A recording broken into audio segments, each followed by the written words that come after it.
할렐루야, 반갑습니다. 정창훈 선교사입니다. 아까 소개해 주신 대로 이야기 침례교회 그리고 말씀으로 사는 교회 두 목사님과 저도 같은 대학 출신이고 또 제가 간사로 섬길 때에 두 목사님이 학생으로, 그때는 솔직히 사역자라 될 거라고 생각을 전혀 하지 못했던 정말 그냥 풋풋한 어린 학생의 모습이었는데, 이렇게 두 분이 교회를 개척하시고 또 물론 지금 어려운 시기이긴 하지만 두 분이 정말 열심히 사역을 하시고 또 열매를 보여주시고 또 아름다운 이 지금 반으로 갈려 있지만 두 교회가 아름다운 그런 공동체의 모습을 보여주시는 것이 저는 이 자리에 서면서 되게 큰 감동이 있었어요. 그러니까 제가 동기가 사역했던 이제 그런 교회에 가서 메시지를 전한 적도 있지만 후배들이 사역하고 있는 교회에 와서 메시지 전하는 건 처음인데 또 다른 감동인 것 같아요. 왜냐하면 아시겠지만 저희 캠퍼스 대학이 신학대학도 아니고 일반 대학이고, 그래서 그곳에 온 이 학생들은 뭐 어떤 신학에 대한 꿈이라든지 목회에 대한 또 꿈을 가지고 온 대학이 아니고 그냥 들어와서 이제 공부하고 하다가 주님 부르심 받아서 이렇게 목회하는 이제 그런 과정 가운데 있는데, 의외로 저희 캠퍼스 출신 중에 이 선교사, 목회자, 사모가 굉장히 많아요. 제가 생각해도 우리 대학이 이렇게 많은가 할 정도로, 심지어는 제가 잘 모르는 선배, 후배 중에서도 목회 선교하는 분들이 되게 많이 있거든요. 생각해 보면 이거는 각 개인의 어떤 부르심에 순종하는 그런 부분도 있지만 저희들이 캠퍼스, 제가 1학년 때부터 저희 캠퍼스에서 계속 강조하는 건 뭐냐면 우리는 선교하는 캠퍼스다. 그래서 계속 선교에 대한 마인드를 계속해서 우리들에게 가르치고, 좀 더 심하게 말하면 거의 강제로 주입하는 그런 과정들이 있었어요. 그런데 저희들은 그것을 그냥 당연히 받아들인 그런 마음도 있었던 것 같아요. 우리는 그냥 선교를 해야 되는 어떤 사명감이 이 캠퍼스에 있지 않는가, 이제 그런 생각을 하면서 자라왔는데, 실제로 이제 그런 열매들을 제가 보게 되니까 선배로서 또 사역자로서 굉장히 뿌듯하고 감동이 있어요. 그래서 물론 여러분들이 이제 각 두 분의 목사님은 어떻게 바라보시는지는 잘 모르겠지만 저는 개인적으로 너무 큰 감동이 있고 너무 존경스럽고 후배들이지만 또 너무 감사하고, 그래서 코로나 때문에 어려운 시기이지만 두 분 목사님이 정말 최선을 다해서 열심히 이 교회와 공동체와 또 사회를 섬기시는 모습을 보면서 참 너무 감사드립니다. 그래서 너무 제가 두 분 목사님이 감사드리고, 또 저는 믿는 것은 이 두 분 목사님이 사역하시는 이 교회가 정말 크게 어떤 양적으로 부흥하는 것 말고 정말 주님 안에서 복음적으로 크게 성장하고 정말 주님이 기뻐하시는 교회가 될 줄로 믿습니다. 아멘. 여러분들 그렇게 믿으시죠? 아멘. 그래서 너무 감사합니다. 너무 감동이 많아가지고.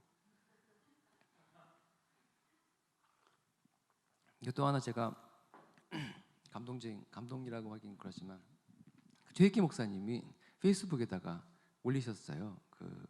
이렇게 선교 연합 예배 한다 그래가지고 사진을 달라고 그래가지고 저는 그냥 교회 주보 그런 정도로 이제 쓰시는가 보다 싶어서, 최근에 저를 찍은 사진이 없어가지고 독사진도 없고 대부분 마스크를 쓰고 찍은 사진이 많다 보니까, 그래서 한 5년 전에 찍은 사진을 그냥 다 보내드렸는데 갑자기 저거를 페이스북에 올리시고 광고를 하셨는데 뜻하지 않게 정말 많은 분들이 거기에 호응을 하시고 해외에서도 막 반응을 하시고 그래가지고 솔직히 지금 약간 긴장되고 있어요. 그래서 게다가 온라인으로 중계하고 있기 때문에 방송으로 함께 하시는, 온라인으로 함께 하시는 전국에 계신 사랑하는 성도님들, 해외에 계신 우리 지인분들 예수님의 이름으로 축복합니다.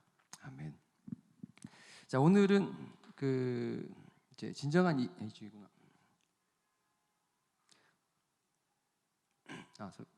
진정한 이웃에 대한 이제 제가 반대로 눌렀고 죄송합니다. 제가 거꾸로 눌렀어요. 죄송합니다. 자, 일본에 대한 얘기를 좀 나누면서 하나님이 우리에게 주시는 그 하나님의 사랑에 대한 그 갈급함을 좀 제가 여러분들께 부탁을 드리고 싶어서 오늘 말씀을 준비했습니다. 일본, 일본은 어디 있는지 제가 굳이 말씀드리지 않아도 여러분 다 아시고, 그리고 일본에 대한 그 색다른 어떤 느낌, 생각들이 있으실 것 같아요. 왜냐면 일본은 정말 한국에서 가장 가까운 이웃 나라죠. 그리고 한국하고 일본은 어떻게 보면 굉장히 밀접한 관계가 있어요. 그렇죠? 여러분들 솔직히 집에 다 유니클로 한 번씩 가지고 계시고, 그렇죠? 일본제 볼펜도 가지고 계시고, 그렇죠? 일본 다녀오신 분도 몇 분 계시고, 그럼에도 불구하고 또 일본을 향한 안 좋은 감정들이 있어요. 역사에 대한, 정치에 대한 그런 안 좋은 감정들이 남아있는. 제가 생각해 보면 이웃 나라 사이 관계에서 한국과 일본처럼 이렇게 독특한 관계는 없는 것 같아요. 아예 사이가 안 좋거나 사이가 좋거나. 그런데 한국과 일본은 사이도 좋은데 또 사이가 안 좋은 굉장히 독특한 관계 가운데 있는 나라인 것 같아요.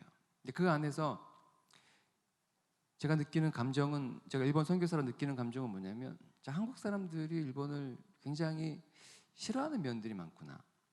그리고 심지어는 이제 크리스찬이나 교회 안에서도 일본을 싫어하고 일본을 꺼려하고 또 어떤 부분은 굉장히 미워하는 부분도 많이 있구나 생각을 하게 됐어요. 그래서 어떻게 하면 일본에 대한 마음들을 좀 풀어줄 수 있을까? 그리고 어떻게 하면 일본에 대한 관심을 이 미움과 그리고 갈등의 구조의 관계에서 사랑하고 품어줄 수 있는 관계로 바꿀 수 있을까에 대한 고민을 제가 많이 하게 됐어요. 그래서 제가 좀 일본을 좀 더 깊이 소개를 드리고, 그리고 일본을 향한 하나님의 마음을 제가 좀 더 소개를 드리고 싶습니다.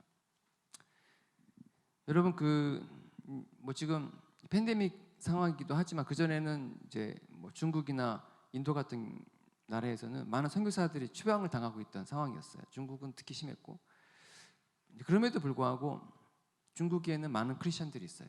8% 정도라고 하는데, 중국 인구가 대략 13억이라고 하면 그냥 대충 해서 1억 정도는 있는 거예요, 크리스천이. 인도도 굉장히 인구가 많고 또 힌두교 나라이기도 하지만 또 많은 교회들이 있고 크리스천들이 있어요. 그래서 인도도 대략 3% 정도로 보고 있어요. 북한은 2020년 기독교 박해 국가 1위였어요. 지금도 그렇고 과거에도 그렇고 종교를 이제 인정하지도 않고 박해하는 부분들이 많이 있지만, 근데 지하 교회의 크리스천들이 대략 20만에서 40만 정도를 보고 있어요. 그러면 대략 이 북한 전체 인구의 1%가 되거든요. 근데 일본은 어떠한가? 일본은 0.2%, 많게 보시는 분들은 0.5%로 보고 있어요. 그러니까 일본은 전 세계에서 가장 기독교 박해가 심한 나라인 북한보다도 복음화율이 현저히 떨어지는 나라예요. 우리가 생각하는 인도, 중국 비교할 정도도 아닌. 근데 왜 일본이 그렇게 복음화율이 떨어질까? 사실 일본은 기독교 자유도 있어요.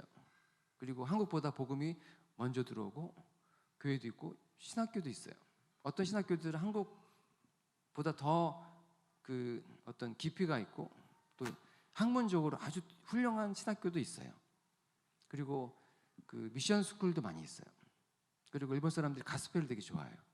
심지어는 유니클로에 갔는데 누가 힐송을 틀기도 하고, 그러니까 나라 전체는 기독교 국가가 되어도 그렇게 이상하지 않은 그런 나라임에도 불구하고 일본은 현저하게 북한보다도 더 복음화율이 떨어진 나라 중에 하나입니다. 왜 그럴까? 물론 굉장히 많은 이유가 있어요. 이유가 있는데 오늘 다 설명을 못 드리고 제가 몇 가지만 설명을 드리겠습니다. 첫 번째는 이제 다신론 국가예요. 그래서 우상이 많이 있어요. 근데 우리가 여러분들이 이제 들으신지 모르겠지만 일본에는 800만의 이 우상이 있다라고 이제 들어보신 적이 있으시잖아요. 근데 이 800만을 숫자로 말하면 800만이고, 근데 이거를 일본식으로 읽으면 야오 요로즈, 이거는 이제 무한이라는 뜻이에요. 그래서 그냥 800만 어떤 숫자가 정해진 것이 아니고, 일본의 이 종교관은 힌두교랑 비슷해요. 그래서 모든 사물과 모든 사람들도 신이 될 수 있는 이제 그런 나라죠. 그래서 야스쿠니 신사에 한국이 계속 반발하는 이유가 거기에 그 이제 태평양 전쟁의 전범들이 신으로 모셔져 있는 거거든요. 그리고 일본의 또 유명한 그 교육의 그 은혜를 주는 신사가 있는데, 거기도 그 어떤 교육자를 신으로 모시는 거예요. 그러니까 사람도 신이 되고 나무도 신이 되고 모든 것이 다 신이 될 수 있는 이제 그런 나라 중에 하나죠. 그래서 어떤 유일신 관념이 없기 때문에 기독교 유일신 하나님에 대한 거부감들이 있는 거죠. 그래서 굉장히 그 절신사 뭐 마쓰리 해가지고, 그러니까 일본 전체 문화 뭐 전통 문화는 그냥 종교적인 행사라고 보시면 돼요. 그래서 항상 신하고 밀접되어 있고, 심지어는 그 일본에서 이제 시작된 그 운동 있잖아요. 검도라든지 유도라든지, 사실 거기에도 다 신이 있어요. 그래서 유도의 신이 있고 검도의 신이 있고, 그래서 원래는 그 연습하기 전에 항상 유도의 신, 검도의 신에게 이제 기도를 하고 시작을 하는 게 원래 전통적인 문화거든요. 이제 그런 뭐 그러니까 사회 전반적으로 그냥 종교적인 신하고 굉장히 밀접한 그런 나라라고 보시면 됩니다. 또 하나는 그 일본 종교에서 말하고 있는 신은 우리가 성경에서 배우는 그런 사랑이 많은 하나님이 아니에요. 성경은 하나님은 사랑이시다. 근데 일본에서 가르치고 있는 신은 뭐냐면 사랑이 아니고 우리를 판단하고 정죄하는 신이다, 이렇게 되어 있어요. 그래서 우리가 한국에서 전도할 때는 우리가 많이 쓰는 단어들이 있잖아요. 하나님은 사랑이십니다. 그래서 하나님은 당신을 사랑하십니다. 그렇게 하고 예수 그리스도의 십자가 얘기가 나오는데, 일본에서는 하나님은 당신을 사랑하십니다. 그러면 일본 사람들이 이해를 못하는 거예요. 왜 신이 나를 사랑하는가? 내가 알고 있는 신은 사랑하는 신이 아니고 우리가 열심히 기도를 하고 뭐 헌금을 해야 우리를 해코지 않지 않은 신이라고 본인들이 알고 있는데, 성경이 기독교에서는 하나님은 사랑이시다라고 말하는 자체가, 그러니까 믿고 안 믿고를 떠나서 이 사람들의 이해가 되지 않는 부분들이 있는 것이죠. 또 하나는 뭐 다신론은 뭐 그렇다 치더라도, 또 하나는 뭐냐면 여러분 아시겠지만 일본은 이제 그 천황제가 있잖아요. 한국에서 일왕이라고 부르는데, 이게 독특한 시스템이에요. 우리가 생각하는 그냥 왕족이 있고, 왕족을 일본 사람들이 그냥 뭐 영국이나 그런 태국처럼 사람들을 존경하는 그런 구조라고 생각할 수도 있지만, 일본의 천황제는 그렇지 않아요. 그러니까 제가 알기로는 유일하게 그 건국 신화에서 시작된 그 신이 그대로 지금 왕조까지 이어진 나라는 제가 보기에는 없는 것 같아요. 그러니까 일본의 천황은 태양신의 자손이거든요. 아마테라스 오미카미라고 하는 이제 태양신이 일본에 내려와서 손자가 일본에 내려와서 이제 그 일본을 건국했다라고 하는데, 그러니까 그 태양신의 손자와 그 자손들이 이제 지금 일본의 왕이라고 일본 건국 신화에서 얘기를 하고 있어요. 그래서 다시 말하면 물론 태평양 전쟁 때 이제 나는 신이 아닙니다라고 이제 그때 왕이 얘기를 했지만, 지금도 일본의 왕은 신인 것이에요. 그렇기 때문에 약간 다른 부분이 있고, 또 하나는 뭐냐면 그냥 그러면 종교적으로 그냥 신인가 보다 이렇게 말할 수도 있지만, 이제 왼쪽 글을 보시면 지금 이제 왕인데 지금 도장을 찍고 있잖아요. 근데 일본 왕이 하는 일 중에 하나가 뭐냐면 이 국가의 중요 서류에 도장을 찍는 거예요. 다시 말하면 일본 왕이 도장을 찍어야 결제가 되는 거예요. 그러니까 종교적인 위치도 있지만 정치적인 이 위치에서도 일본 왕이 차지하고 있는 것이 굉장히 강해요. 그리고 그 일본에서 총리를 부를 때 뭐라고 부르냐면 총리 대신, 장관도 무슨 대신이라고 불러요. 그러니까 대신은 옛날 말 신하잖아요. 그래서 일본에서 총리를 누가 임명하느냐? 천황이 하고 장관을 누가 임명하느냐? 천황이 합니다. 그러니까 다시 말하면 모든 정치인의 우두머리는 왕인 거예요. 그래서 정치적으로 사실은 뭐 이제 분리되었다고 말은 하지만 제가 보기에는 그 영적인 의미 안에는 왕이 모든 이 꼭대기에 있는 것이죠. 또 하나는 오른쪽에 보시면 이제 그 천막이 있잖아요. 뚫린 천막. 저게 뭐냐면 1월 1일 날 새벽에 일왕이 국민들을 위한 대국민 기도를 저 안에서 해요. 그래서 국민들의 평안과 안위를 위한 기도를 저기서 하거든요. 누구한테 하느냐? 태양신에게 하는 거죠. 그래서 왕이 국민들을 위한 영적인 지도자 역할도 사실상 하는 거예요. 또 하나는 왼쪽에 보시면 이제 지금 왕이 벼를 농사하고 있잖아요. 저게 그 왕궁 안에 있어요. 그리고 오른쪽은 왕비가 누에를 키워요. 저것도 왕궁 안에 있어요. 왜 왕은 벼농사를 하고 왕비는 누에를 키우는가? 쌀은 주식이잖아요. 일본인의. 그 누에로 하면 뭘 만들 수 있죠? 옷을 만들 수 있잖아요. 그러니까 집을 빼고 먹는 것과 입는 것은 그 당시 백성들에게 사실 삶의 전부잖아요.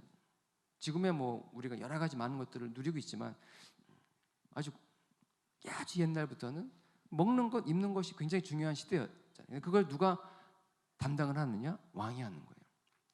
그래서 특히 이제 일왕 같은 경우는 그 이제 왕세자에서 왕으로 즉위식을 할 때 그 왕실에서 가꾼 별을 태양신에게 바치는 행사도 하거든요.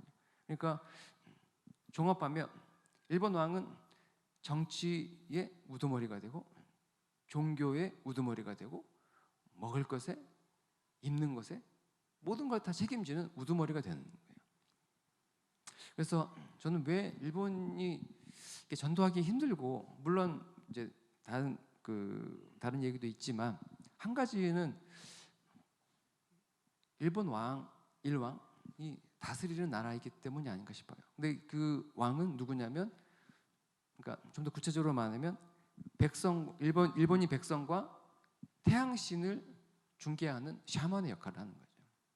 그냥 쉽게 말하면 무당인 거잖아요. 그래서 본인도 신의 위치에 있지만 태양신에게 본인이 국민들 대표해서 기도를 하고 본인이 국민을 대표해서 별을 농사를 짓고 이것을 신에게 바치는 그 모든 과정들이 영적으로 일본 왕이 모든 일본을 다스리고 있는 상황 가운데 있다고 생각을 하는 거죠. 그렇기 때문에 이 천황제가 존재하고 있는 한 그리고 일본 사람들이 계속 일본 왕에 대해서 존경심을 표하고 그리고 뭐 정치나 경제가 일본 왕을 계속 그 자리에 두고 있다면 쉽지 않은 부분이 아닐까 싶어요. 또 하나는 이제 또 길게 하면 시간이 많이 걸리니까 또 하나는 이제 제가 사역하고 있던 동네가 교토입니다. 근데 교토 얘기를 해야 이제 다음 또 얘기가 진행이 되는데 여러분 뭐 인터넷이나 가보신 분은 알겠지만 약간 이제 옛날 분위기가 나잖아요. 되게 예쁘죠. 근데 실제로 가면 저렇지는 않아요. 사진상 이렇게 돼 있는데 교토는 굉장히 오래된 이제 도시입니다. 그래서 뭐 역사와 전통이 돼 있는 도시이기도 한데 이제 교토는 794년부터 메이지 유신 시작되기 전 1868년까지 약 1100년 동안 일본의 수도였어요. 그래서 일본 사람들에게는 아직도 일본의 중심이고 우리가 일본의 중심이다라는 어떤 그런 자부심이 굉장히 강한 도시인데 근데 어떻게 말하면 이제 한국의 경주와도 같은 곳이라고 할 수도 있을 것 같아요. 그래서 역사와 전통이 아주 오래된 그런데 제가 있어 보니까 또 그건 아닌 것 같고 제가 경주를 또 한번 다녀봤는데 경주하고는 또 다른 느낌이어서 제가 어떻게 소개를 할까 그래서 생각을 해봤는데 이렇게 하면 될 것 같아요. 그래서 교토는 한국 경주에 사람들이 살고 있는데 그 사람들은 청담동 사람들이 거기 살고 있어요. 근데 그 청담동 사람들은 양반들이에요. 그래서 그 안동 김씨, 안동 권씨 그런 사람들이 대대로 살고 있는 도시. 그런데 그 도시에 뭐가 있냐면 서울대학이 있는 그런 도시가 교토예요. 그래서 교토는 역사와 전통이 있음에도 불구하고 경제 면에서도 일본에서 거의 탑5 안에 드는 나라이고, 또 아주 오래된 그 왕족을 대대로 이은 아주 양반들이 살고 있는 도시고, 그리고 그 동경대학과 이제 동급인 교토대학이 교토에 있는데, 교토대학은 그 노벨상 수상자만 8명을 배출했어요. 일본 전체에 20명 정도가 있는데 8명이면 거의 3분의 1 이상, 3분의 1 정도 되는 그 정도의 노벨상 수상자를 배출한 학교가 교토에 있거든요. 그래서 교토는 모든 것을 다 가지고 있는, 그러니까 정치 빼고 뭐 역사와 전통과 문화와 교육과 모든 걸 다 가지고 있는 도시 중에 하나입니다. 그리고 또 우상이 되게 많아요. 그래서 아까 보신 사진, 저게 이제 교토에 있는 것들인데, 교토에는 절마 한 1,700개가 있고 신사가 300개 정도 있어요. 그래서 한국에 다니면 그냥 사방에 교회가 있는 것처럼 교토를 쭉 다니다 보면 사방에 보이는 것은 절과 신사. 그래서 아주 또 영적인 도시이기도 해요. 그런데 이제 교토가 어떤 곳이냐면, 교토 사실은 이제 일본 순교 역사가 시작된 곳이 교토입니다. 사실 이제 복음이 일본에 1549년에 그 남쪽 가고시마에 들어왔는데, 이제 뭐 여러 가지 배경이 있지만 아무튼 전도가 잘 됐어요. 그래가지고 이 복음이 이제 나가사키로 쭉 올라오면서 본토 올라와서 교토까지 올라왔어요. 그래가지고 그 당시에 이제 일본 그 장수가, 여러분 들어보셨는지 모르겠지만 오다 노부나가 그 당시에 이 쇼군이었거든요. 근데 오다 노부나가 그냥 허락도 해줬어요. 그래서 선교해라. 그래서 교회도 이제 지을 수 있게 해주고 아주 활발하게 활동을 쭉 하고 있었습니다. 하고 있다가 이제 오다 노부나가가 이제 부하에게 암살을 당하고, 그 다음에 대를 이은 쇼군이 누구냐면 토요토미 히데요시였어요. 여러분 잘 아시는 토요토미 히데요시도 처음에는 그냥 이렇게 허락을 해줬어요. 그래서 뭐 전도하는 거 해라 하다가 이제 어떤 일을 계기로 기독교 박해를 시작을 합니다. 이게 1596년에 기독교 박해를 시작을 하는데, 그 당시에 교토를 중심으로 해서 오사카에서 활동하고 있던 이제 카톨릭 신부, 그다음에 신자들 24명을 잡았어요. 잡아가지고 이제 교토 시내 감옥이 있었는데 거기다 감옥에 가둬놓고, 그리고 1997년 1월 달에 나가사키로 이제 끌고 갑니다. 중간에 2명이 추가가 돼가지고 26명이 되는데, 교토에서 나가사키까지 대략 800km 돼요. 이 24명, 26명이 1997년 1월 달에 출발을 해가지고 2월 달에 나가사키에 도착을 합니다. 그러니까 추운 겨울날 800km를 걸어갔어요. 걸어가서 나가사키에서 26명을 처형을 시킵니다. 근데 왜 나가사키였냐면 그 당시에 가장 큰 교회가 있었고 기독교, 그 카톨릭 선교가 가장 활발하게 이루어지고 있던 장소가 나가사키였기 때문에, 나가사키에다가 이 사람들을 26명 세워놓고 처형을 시키면 박해에 아주 큰 임팩트가 있지 않을까, 그런 생각으로 처형을 시작을 합니다.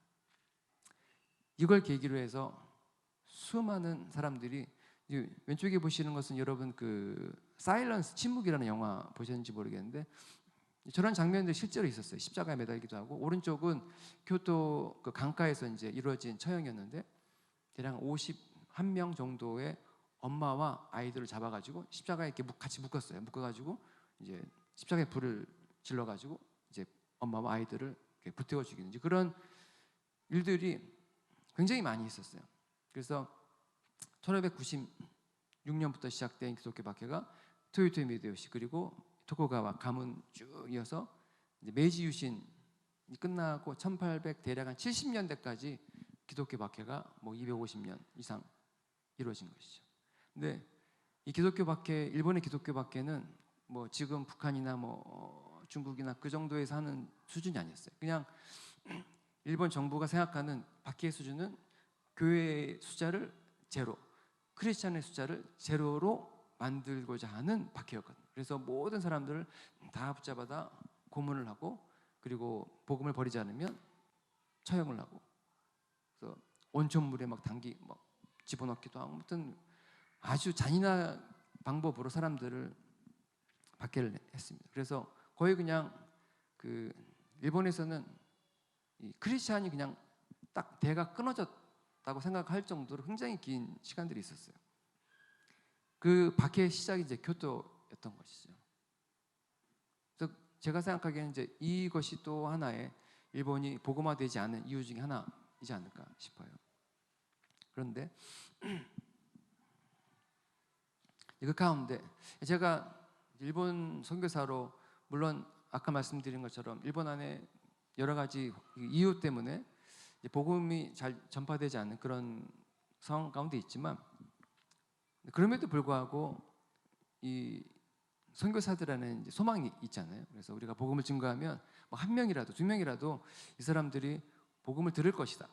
이제 그런 기대감을 가지고 우리가 사역을 하는데 그런데 다른 뭐 일본이 물가가 비싸다든지 아니면 뭐 복음을 증거했는데 뭐 사람들이 복음을 받아들이지 않는다든지 교회가 부흥하지 않는다든지 이제 그런 여러 가지 환경들 있지만 그것보다 그 어려운 것보다 가장 선교사들의 마음을 힘들게 하는 건 뭐냐면 아까 말씀드린 것처럼 한국 사람들이 일본을 안 좋아한다는 거예요.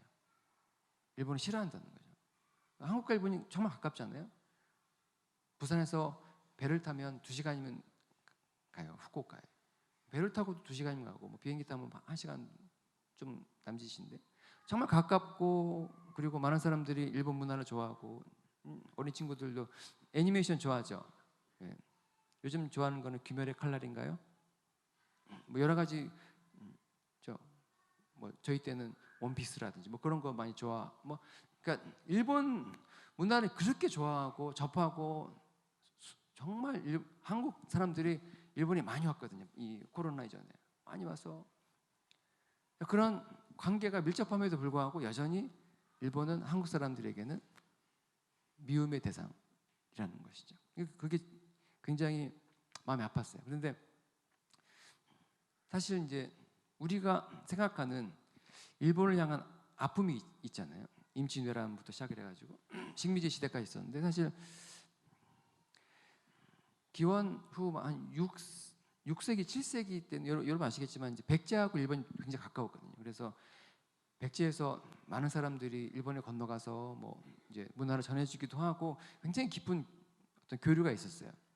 그런데 이제 그 뭐 백제의 후손이 일본 그 왕비가 되었다라고 이제 그런 썰도 있긴 한 그런 것처럼 굉장히 깊은 것이 있었는데 임진왜란이 일어나기 300년 전에 13세기에 몽골이 한국을 이제 점령을 하고 그리고 지배하고 있을 때에 몽골이 일본을 점령하고 싶었어요. 치고 싶었어요. 그래서 고려 그 군사들 데리고 일본을 친 거죠.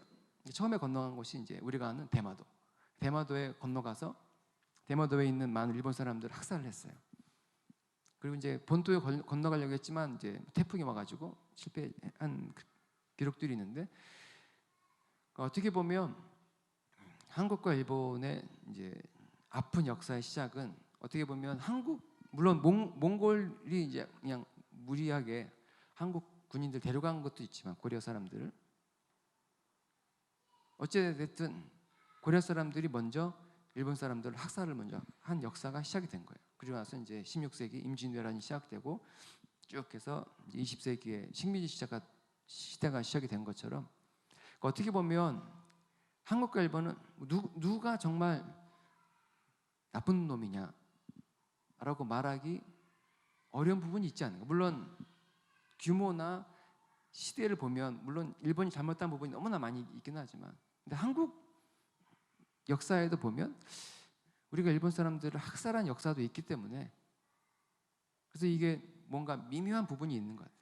우리가 마냥 일본 사람들 나쁜 사람들이고 역사적으로 그런 일을 행하고 지금도 뭐 우리에게 용서를 구하지 않는 회개하지 않는 그런 부분이 있다라고 말하고 있지만 또 정말 잘 알려지지 않는 역사를 보면 한국 사람들도 몽골 사람들과 함께 대마도에 있는 사람들을 많이 학살한 그런 기록들이 우리 안에 있는 것이죠. 그래서 역사 관점에서 보면 뭐 정말 작은 부분이지만 근데 우리 크리스찬의 입장에서는 규모를 떠나서 크고 작고를 떠나서 우리가 일본 사람들에게 그런 부분들을 행했던 역사가 있었고 근데 사실 그전에는 우리가 일본과 굉장히 밀접한 교류가 있었다는 것을 우리가 알고 있고 사실 백제가 신라와 이렇게 싸우고 있을 때 백제를 도와준 나라가 일본이었거든요. 그러니까 우리가 지금 생각하고 있는 일본과 한국과 역사관에서 그냥 무작정 우리가 일본을 미워할 수 있는가라는 궁금증을 저는 갖고 있는 것 같아요. 또 하나는 여러분 이수정 선교사라고 혹시 들어보셨는지 모르겠어요. 이분이 뭐라 하셨냐면 최초로 그 한국어로 성경을 번역하신 분이에요. 그 전에는 이제 한자로 번역한 성경이 있었는데 한국어로 최초로 누가복음을 이분이 성경을 이제 번역을 마가복음을 이제 번역을 하셨는데 이분이 어떻게 마가복음을 번역을 하게 됐냐면 이분이 이제 어떤 일을 계기로 일본으로 유학을 가게 된 거예요. 유학을 갔는데 거기서 누굴 만나냐면 츠다라고 하는 농학 박사를 만났어요. 이분이 크리스천이었거든요. 이분이 이 이수정이라고 하는 분에게 성경을 건네주고 읽어봐라. 그래서 이수정 선교사님이 성경을 받아들고 성경을 읽기 시작하면서 뭔가 깨달음이 왔어요. 깨달음이 와서 츠다 박사님하고 다른 일본인 교회 목사님하고 이제 성경을 배우기 시작하면서 이분이 예수님을 믿게 된 것이죠. 이분이 예수를 믿고 그리고 그 일본인 교회 목사님이 이분에게 이제 건의를 한 건 뭐냐면 성경을 번역을 해봐라라고 한 것이죠. 그래서 이분이 한국어로 번역을 시작을 했어요. 그래서 마가복음을 완성을 했죠. 근데 여기서 끝난 것이 아니고 이분이 미국에 편지를 썼어요. 무슨 편지냐면 일본에는 서양 선교사들이 와서 교회도 세우고 그러고 있는데 내 고국 한국에는 선교사가 없는 것 같은데 선교사를 보내달라고 이분이 미국에 편지를 썼습니다. 편지가 이제 미국의 어떤 잡지에 기고가 되고 그 잡지를 본 어느 한 청년이 원래는 인도를 가고 싶어 했는데 내가 인도가 아니라 일본을 가야겠다라고 결심을 하고 이분이 한국에 오게 됩니다. 이분이 누구냐면 언더우드 선교사예요. 언더우드 선교사님이 한국에 오게 된 계기는 이수정이라고 하는 이제 성경을 번역한 분인데 이분이 일본에 살고 있었고 일본인에 의해서 예수를 믿게 된 분이던 것이죠. 그러니까 저는 물론 이제 이것도 이제 각 여러분들이 어떻게 받아들이는지는 모르겠지만 저는 한국의 선교사들이 정말 많이 올 수 있었던 언더우드 선교사님이 한국에 올 수 있었던 계기는 이수정이라고 하는 사람이 일본에 건너갔는데 이 사람에게 복음을 증거한 일본인의 공로가 아닌가라는 생각을 하게 되는 것이죠. 그래서 아까 이제 역사 쭉 말씀드렸지만 한국과 일본 관계는 단순히 이 역사적인 문제만으로 볼 것이 아니고 우리 믿는 크리스찬의 입장에서는 일본을 어떻게 볼 것인가 관점이 바뀌어야 한다고 생각을 하고 있어요. 물론 정치 역사는 이 본외로 두고 우리가 복음 안에서 우리에게 많은 피해와 아픔을 준 나라이지만 또 한편으로는 우리에게 선교사를 보낼 수 있도록 할 수 있는 계기가 일본인이었잖아요. 물론 이걸 감사 그렇게 할 수 있는 얘기는 좀 민감하지만 저는 담대하게 한국 교회에게 말씀드리고 싶은 것은 더 이상 우리가 특별히 크리스찬이라면 우리가 일본을 미워해서는 안 된다라고 생각을 하는 거죠. 왜냐하면 아까 말씀드린 것처럼 깊은 유대 관계도 있었고 우리에게 은혜를 준 부분도 있었고 또 이제 지금 말씀드리겠지만 하나님이 우리에게 말씀하신 부분이 있기 때문에 우리는 과감하게 정치 역사를 떠나서 일본 품고 일본을 사랑해야 하는 부분이 있지 않는가 그런 생각을 하게 됩니다. 그래서 오늘 말씀 가운데 그 얘기를 더 하고 싶은데 오늘 내용 여러분 잘 아시는 내용이에요. 선한 사마리아인 얘기입니다. 근데 오늘 말씀 보시면 어떤 유대인 율법 선생님이 예수님께 와가지고 이제 물어봐요. 그래서 어떻게 하면 영생을 얻을 수 있습니까? 예수님이 하나님 사랑하고 이웃을 사랑해라. 율법에 그렇게 써 있으니까. 그랬더니 이 교사가 그러면 누가 내 이웃입니까? 라고 물어봤을 때 예수님이 이제 이 사마리아 얘기를 하시잖아요. 근데 예수님이 이웃을 사랑하라고 말씀하신 것은 우리의 어떤 선한 행동을 말씀하시는 건 아니에요. 그렇죠? 그러니까 다시 말씀드리면 내가 예수를 믿고 내가 착한 사람이 되었기 때문에 내가 착한 사람으로서 행실을 바르게 해야 되기 때문에 내가 이웃을 하나님을 사랑하고 내가 이웃을 사랑해야 한다고 하는 것이 예수님의 가르침이라고 생각하지 않아요. 하나님 사랑하고 이웃을 사랑하는 것은 내가 이웃을 사랑할 준비가 되어 있지 않을지라도 내가 이웃을 미워할지라도 내가 예수를 믿고 그분의 가르침을 내가 따르기를 결정한다면 어떠한 모양이든지 이웃을 사랑해야 하는 것이 저는 주님의 가르침이라고 생각을 합니다. 그래서 내가 일본 사람을 사랑할 수 있을까? 도저히 못할 것 같아. 일본 사람들 생각을 하면 갈수록 나쁜 놈들이고 반성을 할지 모르고 끝까지 자기 잘못을 인정하지 못하는 그런 민족이라고 생각을 할 때 우리는 사랑하기 힘들잖아요. 그래서 작년 초부터 한참 막 노 재팬 붐이 일고 그럴 때 저는 물론 일본에서 유니클로 입고 다녔지만 막 어떤 사람들은 유니클로 막 찍기도 하고 물론 집에 가면 또 다른 유니클로가 있겠지만 그죠? 뭐 일본에 가면 안 된다 그러고 일본 물건 사면 안 된다 그러고 그런 분위기가 점점 올라가고 있을 때 한국 교회는 어떤 생각이었을까 궁금했어요. 여러분들은 어떠셨나요? 일본을 향한 물론 유니클로 옷을 쉽게 찢을 수는 없겠지만 우리가 그래도 반감이 생겼을 것 같아요. 근데 주님은 이렇게 말씀하셨어요. 이웃을 사랑하는 것이 율법에 정해져 있다. 내가 선한 일을 하는 뭐 그런 수준이 아니라 율법에 정해져 있는 것을 네가 지켜야 한다라고 말하고 있는 것이죠. 그래서 근데 다행히도 이 율법학자는 잘 지킨 사람이었던 것 같아요. 그래서 자기를 옳게 보이려고 내가 다 지켜왔, 내가 하나님 사랑하고 이웃 사랑해 왔는데 그러면 예수님 말씀하시는 그 이웃이 누구입니까? 라고 이제 물어보잖아요. 그때 예수님이 이 얘기를 하시는 거예요. 선한 사마리아인. 근데 왜 그러냐면 사실 유대인들은 율법을 누구에게 적용을 했냐면 유대인들에게만 적용을 했어요.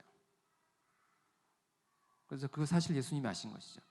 율법학자는 자신 있게 나는 율법을 잘 지켜왔기 때문에 또 내가 사랑해야 될 이웃이 있습니까? 라고 물어봤을 때 예수님이 너희들은 유대인만 사랑하는 것이 아니냐. 근데 유대인만이 너희들의 이웃이 아니다라고 얘기를 하시는 거예요. 그러면서 이제 선한 사마리아 얘기를 쭉 하시는데 여리고가 배경입니다. 여리고는 예루살렘에서 대략 한 30km 떨어진 곳이고 그곳은 이제 오늘 등장하는 세 명이 있는데 그 중에 제사장, 레위인이 있잖아요. 근데 이 제사장과 레위인들이 많이 살았던 동네가 여리고였어요. 그래서 오늘 나오는 것처럼 그냥 자기 집에서 그 예루살렘 올라가가지고 예배드리고 오는 일들이 아주 흔한 통로였던 것이죠.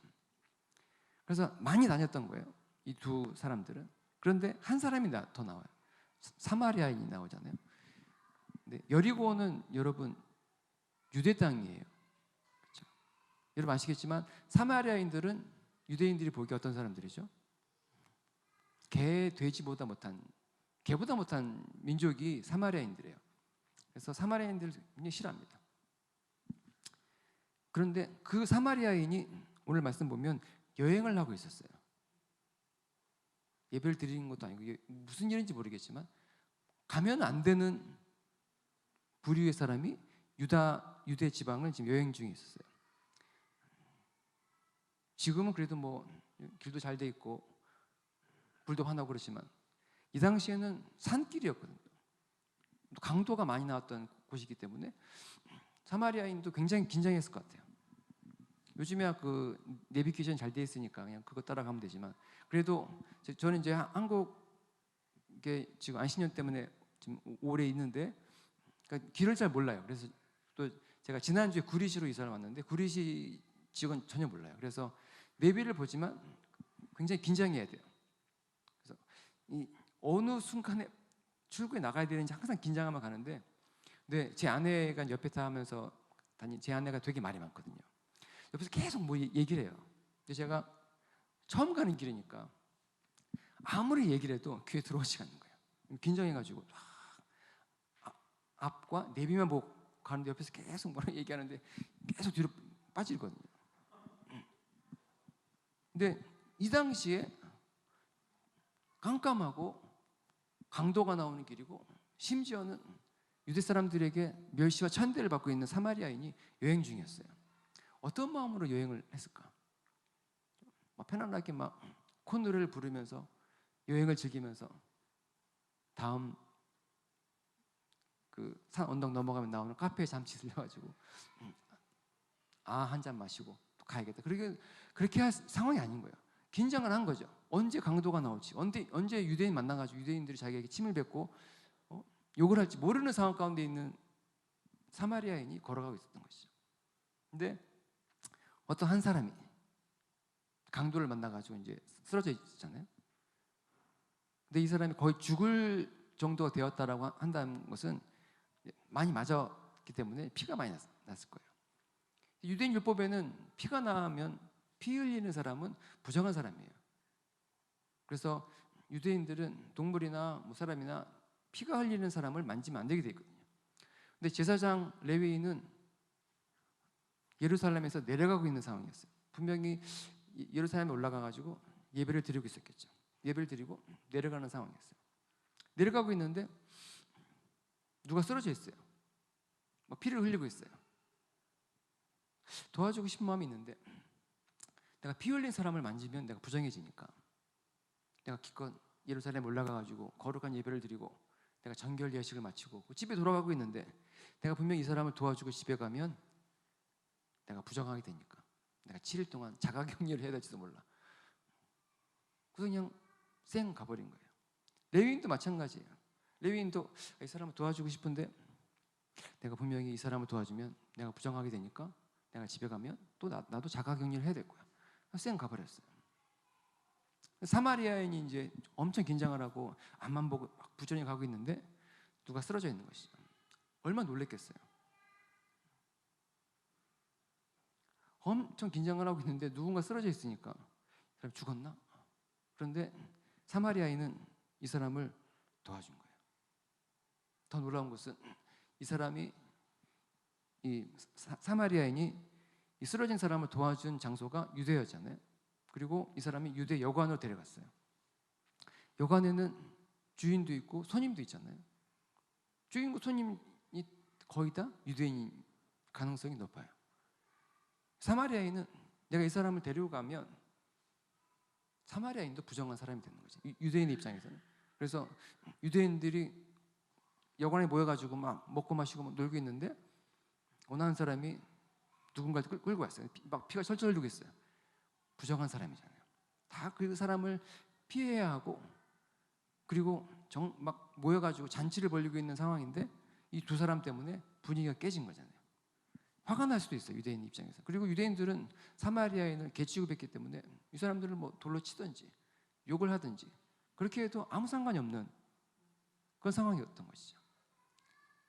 이거를 사마리아인 입장에서 보면 내가 이 사람을 데리고 가면 자기도 부정한 사람으로 여겨질 것이고 가뜩이나 유대인들에게 멸시당하고 있는데 내가 이 사람을 데리고 여관에 들어가면 어떻게 되죠?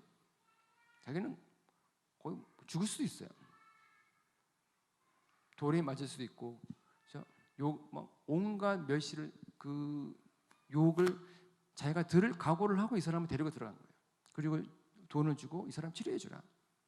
그리고 혹시 돈이 모자라면 내가 다음날 와서 갚겠다. 그렇게 하고 이 사람이 돌아갔어요.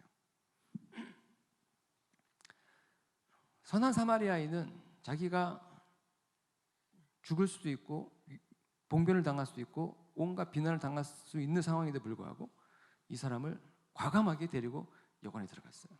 그리고 치료해 달라고 부탁을 한 것이죠. 이 사람에 대해서 예수님이 뭐라고 하냐면 이렇게 이웃을 사랑해라라고 말씀하셨어요. 근데 우리는 사마리아인들이 그러니까 북이스라엘이 이제 아수르에게 망하고 나서 이제 혼혈 정책을 썼기 때문에 부정한 사람들이 됐기 때문에 유대인들이 사마리아인들은 이제 싫어한다고 생각을 하고 있지만 역사를 쭉 보면 그것뿐만이 아니거든요. 반대로 사마리아인들이 유대인들을 공격하거나 유대인들을 아주 난처하게 했던 일들도 많이 있었어요.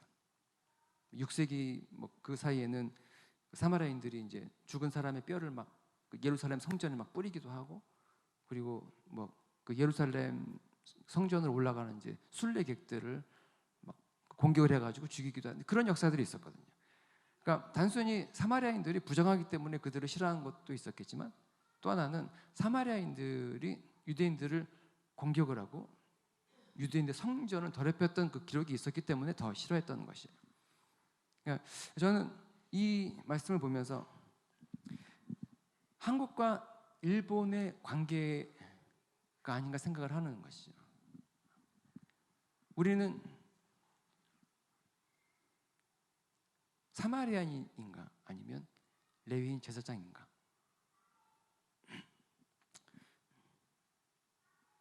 지금 사람들이 어떤 한 사람이 쓰러져 있었어요. 그리고 이 사람을 우리는 도와줘야 한다고 성경은 말하고 있어요. 그런데 우리는 이 사람을 도와주고 싶은 마음이 없어요. 왜냐하면 내가 이 사람을 도와주면 내가 부정하게 되니까. 그래서 우리는 레위인처럼 쌩 지나가는 그런 모습들을 우리가 가지고 있어요. 일본은 사실은 선진국이잖아요. 아주 굉장히 강력한 선진국이었어요. 일본이 이제 그 버블 경제가 꺼지기 전에 1989년에 일본 20대 기업 중에 13개 기업이 일본 기업이었어요. 10대 기업 중에 7개가 일본 기업이었어요. 그리고 1위부터 5위까지가 일본 기업이었어요. 1989년까지 일본은 전 세계를 호령할 만한 그런 나라가 되는 것이에요. 아주 강력한 선진국이었죠. 그러니까 그 일본이 보기에 한국은 정말 아무것도 아닌 것이죠. 아직도 가난하고 부족하고 그랬던 일본이 지금 어떻게 됐어요? 완전 꼬꾸라졌어요. 한국은 지금 BTS가 기생충이 윤여정 여사님이 뭐 음악, 엔터테인먼트, 뭐 기술, 뭐 삼성 해가지고 지금 한국이 웬만한 영역들은 전 세계를 지금 호령하고 있는 상황이 됐잖아요. 근데 일본은 지금 어떻습니까? 여러분 아시겠지만 뭐 동일본 지진 났죠. 그리고 지금은 원래 작년에 올림픽을 했어야 되는데 올림픽도 지금 못하고 있어요. 제가 보기에는 일본은 지금 강도를 만나가지고 쓰러져 있는 사람이 아닐까 생각이 드는 거예요. 지금 피를 철철 흘리고 있는 상황이에요. 누가 도와줘야 하는가? 예수님은 우리가 도와줘야 한다고 말하고 있는데, 근데 우리는 도와주고 싶지 않아요. 왜냐면 내가 이 일본이라고 하는 쓰러져 있는 사람을 도와주면 내가 부정하게 되니까. 내가 일본을 사랑한다고 말하면 나를 알고 있는 사람들이 너 미쳤냐, 지금 노제팬인데 지금 한국의 분위기가 일본을 싫어하는 분위기인데, 그리고 내가 역사를 공부하고 내가 미디어를 통해서 들어봐도 일본이 하고 있는 것은 도저히 용서할 수 없는 그런 사람들인데 내가 어떻게 용서를 할 수 있을까? 여러분, 그 전 세계에서 지진으로 피해보는 나라가 몇 나라일 것 같아요? 한국은 뭐 조금 피해가 있긴 하지만 전 세계에서 지진으로 피해보는 나라가 그렇게 많지 않아요. 근데 그 나라 중에 화산으로 피해를 보는 나라가 몇 나라 있을 것 같습니까? 그리고 거기에 쓰나미까지 피해를 보는 나라가 몇 나라일 것 같아요. 그리고 홍수, 뭐 그런 피해로 고생하고 있는 나라가 몇 나라가 될 것 같아요. 또 하나는 전 세계에서 원자폭탄 맞은 나라가 사실 일본밖에 없어요. 2방이나 맞았잖아요. 그리고 원전 사고가 나서 지금 나라 전체가 흔들리고 있는 나라가 거의 없어요. 미국 어디 작은 사고 있고 체르노빌 빼고는 일본은 굉장히 큰 피해가 나고 있잖아요. 우리 지금 막 쓰러져가고 있는 나라를 어떻게 억지로 일으켜 보겠다고 해가지고 올림픽을 유치를 하고 기대를 엄청 하고 있었는데 올림픽 지금 취소 위기에 돼 있잖아요. 지금까지 올림픽이 5번 취소가 됐어요. 그 중에 2번이 일본이에요. 도쿄하고 삿포로. 근데 이번에 혹시 만약에 도쿄가 취소가 되면 도쿄는 2번 취소하는 최초의 나라가 되는 거예요. 그리고 총 6번이 취소가 되는데 그 중에 절반이 일본이에요. 그리고 일본에 이번에 취소가 되면 5번은 전쟁 때문에 어쩔 수 없이 취소가 됐는데 전쟁이 아닌 이유로 취소가 된 최초의 올림픽이 되는 거예요. 일본은 악재라고 말할 수 있는 악재를 지금 모두 다 가지고 있어요. 근데 이 악재를 극복하고 이겨낼 수 있는 힘이 없는 거예요. 지금 성경에서 말하고 있는 사람의 그 모습이에요. 강도를 만나서 너무 많이 맞아가지고 돈 다 빼앗기고 피 흘리고 있고 혼자는 재생할 수 없는 구제받을 수 없는 그런 상황 가운데 있는 사람인데 예수님이 우리에게 말씀하시는 거죠. 누가 내 이웃인가? 근데 여기 제사장 그 레위인들은 이웃을 골랐어요. 율법에 분명히 이웃을 사랑해라. 너의 선한 행실을 보이라가 아니라 이웃을 사랑해라라고 율법에 분명히 적혀 있음에도 불구하고 이 2 사람은 쌩 지나갔어요. 자기를 살리기 위해서. 내가 부정한 사람이 되고 집에 돌아가면 얼마나 많은 사람들이 그 사람에게 안 좋은 소리를 하겠어요. 자기 가족들도. 당신 지금 예루살렘 올라가가지고 예배드리고 내려와가지고 정결한 의식을 하고 집에 와인 그 피가 뭐냐고. 그 사람이 들어야 하는 온갖 비난들 견딜 수 없죠. 그래서 싹 지나갔어요. 우리도 마찬가지라고 생각이 들어요. 성경에서 분명히 이웃을 사랑해라. 일본도 사랑하고 싶지 않을 수도 있지만 사랑해라라고 성경은 말하고 있는데 우리 주저하고 있는 거예요. 왜냐하면 주변에서 다 말리고 있기 때문에. 네가 일본 사람을 도와주면 네 손에 피가 묻을 거야. 그리고 너는 부정하게 될 것이고 네가 겪어야 될 그 수모 생각을 해봐라. 그런 메시지들이 지금 우리 가운데 있는 것이죠. 예수님은 우리에게 이웃을 선택할 수 있는 권리를 주시지 않았어요. 다시 말씀드리면 우리에게는 이웃을 선택할 수 있는 권리가 1도 없는 것이에요. 우리는 당연히 일본을 사랑해야만 하는 것이에요. 그런데 우리가 일본을 사랑하도록 이 손을 내밀 수 있는 것을 주저하게 만드는 것이 뭐냐면 지금 이 사람이 흘리고 있는 피인 것이죠. 만약에 이 사람이 피를 흘리지 않았다면 우리가 도와줄 수 있었겠죠. 만약에 일본이 우리에게 해를 끼치지 않았다면 내가 일본을 도와줌을 통해서 내가 겪어야 하고 들어야 하는 그런 수모가 없다면 우리는 마땅히 도와줄 수 있겠죠.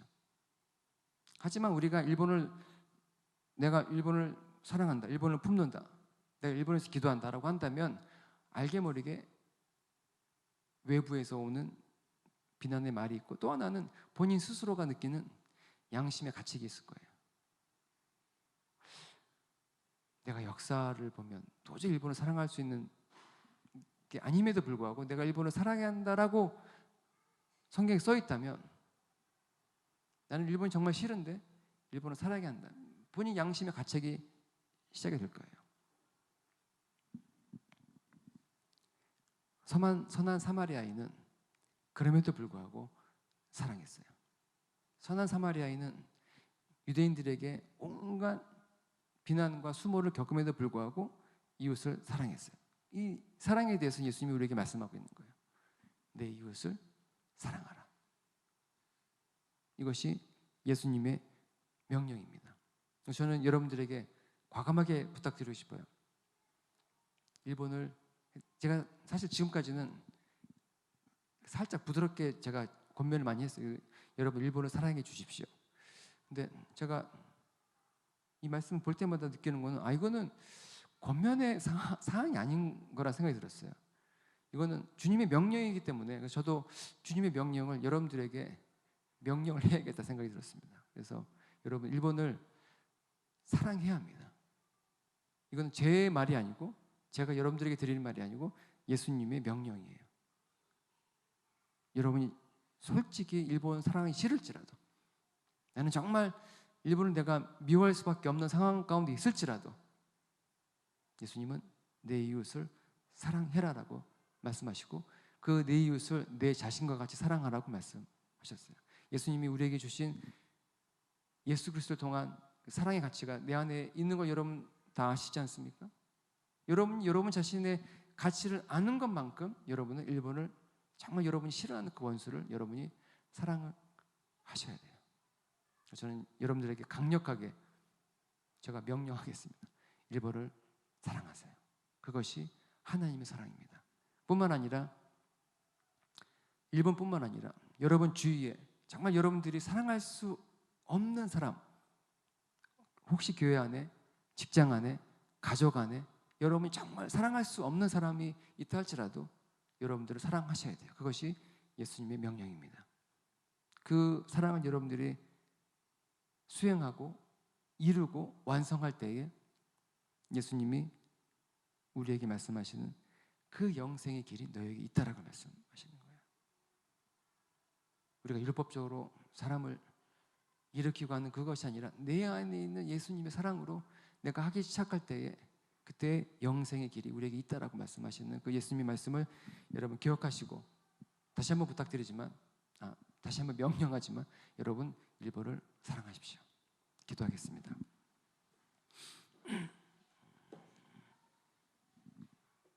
우리 함께 좀 기도하고 싶습니다.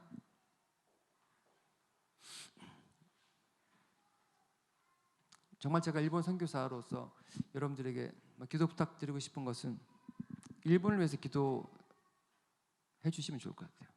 아까 말씀드린 것처럼 일본은 정말 온갖 악재를 다 뒤집어 쓰고 있는 상황 가운데 청년들은 소망이 없고 교회들은 목회자가 점점 줄어들고 신학교들은 신학생들 입학생이 없어서 시석교 문을 닫기 시작하고 교회에 어린아이들이 오지 않고 점점 고령화되는 상황들이 너무 빠르게 되고 있어요. 영적으로도 아까 말씀드린 것처럼 온갖 우상들 그리고 이 일왕이 다스리고 있는 이 태양신의 나라, 태양신의 그 스피릿이 가득한 나라 가운데 크리스천들이, 선교사들이 다시 한번 힘을 내고 사랑할 수 있는 그 방법은 한국교회 기도밖에 없다고 생각합니다. 그래서 여러분 이 시간 좀 일본을 위해서 기도해 주세요. 하나님 일본을 불쌍히 여겨주시고 일본의 교회와 목회자들과 선교사들을 불쌍히 여겨주시고 그들에게 하나님 선한 사마리아인처럼 피 흘리고 있는 일본 사람들을, 일본인들을, 일본 교회를 사랑할 수 있는 사람을 보내주시고 저를 그렇게 사용해달라고 우리 함께 기도하시겠습니다. 같이 기도하십시다. 하나님 아버지 이 시간 기도합니다. 하나님 한국과 일본 사이에 정말로 우리가 넘어설 수 없는 큰 벽이 있고 많은 아픔의 기억들이 있고 과거 역사가 있습니다. 하나님 우리가 일본을 바라볼 때에 도저히 용서할 수 없고 우리가 그들을 사랑할 수 없는 그런 관계 가운데 있는 것을 우리가 정직하게 고백합니다. 아직도 많은 사람들이 심지어 많은 크리스찬들이 일본을 미워하고 판단하고 하나님 그들을 품을 수 없는 것들을 우리가 보게 되면서 하지만 주님 주께서 말씀하신 것처럼 하나님 내 이웃을 사랑하라고 말씀하시고 그 이웃이 누구인가 내가 이웃을 사랑할 수 있는 이웃을 고를 수 있는 것이 아니라 주님이 말씀하신 사람들을 사랑하라고 말씀하신 그 예수님의 명령을 다시 한번 우리가 준행하고 우리가 이어가기 원합니다. 하나님 이곳에 모인 우리들이 일본을 사랑하기로 결정합니다. 일본을 품기로 결정합니다. 하나님 그들이 피를 흘리고 있을지라도 하나님 그들이 쓰러져서 내가 그들을 도와줄 때에 내가 부정해질지라도 하나님 내가 믿음으로 나아갑니다. 하나님 내가 일본을 내가 사랑하기로 결정하고 내가 그들을 품습니다. 정말 지금 점점점 어두워져가고 소망을 잃어버리고 빛이 꺼져가고 있는 일본을 우리가 바라보면서 한국교회가 일본을 사랑하고 품을 수 있게 하여 주시고 하나님 내가 일본 사람들을 위해서 정말 작은 목소리로 중보할 수 있도록 하나님 도와주시옵소서. 이 세상은 일본을 가지 말라고 말하고 일본 제품을 사지 말라고 그러고 하나님 노 제품이라고 말하고 있지만 하나님 우리는 일본을 사랑하기로 결정합니다. 일본을 품기로 결정합니다. 그것이 예수님의 명령이요 예수님을 사랑할 수 있는 그 마음인 것을 고백합니다. 예수님의 사랑으로 하나님의 사랑으로 이들을 품게 하여 주시옵소서. 예수님의 사랑으로 이들을 품게 하여 주시옵소서. 할렐루야 할렐루야. 사랑하는 하나님 정말 많은 사람들이 노제패를 외치고 아직도 풀리지 않은 그 역사의 실마리 때문에 일본을 미워하고 판단하고 싫어하는 그런 영적인 분위기가 아직도 한국교회 안에 있는 것을 보게 됩니다. 하나님, 솔직히 일본을 사랑하고 품는 것이 쉽지 않은 일이지만 어떤 사람들에게는 정말 자기의 양심을 깨뜨려야만 하는 그런 질고의 노력일 수도 있겠지만 하나님, 이 시간 다시 한번 주 앞에 고백합니다. 예수께서 우리 가운데 말씀하신 것처럼 내 이웃을 사랑하라. 그 이웃이 누구인가? 이 율법 학자에게 말씀하신 것처럼 유대인들은 유대인들만 사랑하기로 결정한 것을 예수님이 그들에게 말씀하시고 또 그에게 권면하신 것처럼 우리가 내가 사랑할 수 있는 이웃만을 사랑하는 것이 아니라 내 이웃을 내가 고르고 선택하는 것이 아니라 주께서 말씀하신 사람이라면 그 사람 누구든지 사랑할 수 있는 것이 주님의 사랑일 줄 믿습니다. 주님, 지금 우리 눈앞에 일본이 피를 흘리고 쓰러져 있습니다. 선한 사마리아인이 담대하게 자기의 목숨을 내던지며 그를 구했던 것처럼 주님, 우리 한국교회가, 이야기 침례교회가, 말씀으로 사는 교회가 내가 부정할 수도 있지만 담대하게 손을 내밀어 지금 쓰러져 있는 그 일본을 내가 구할 수 있도록 하나님 도와주시옵소서.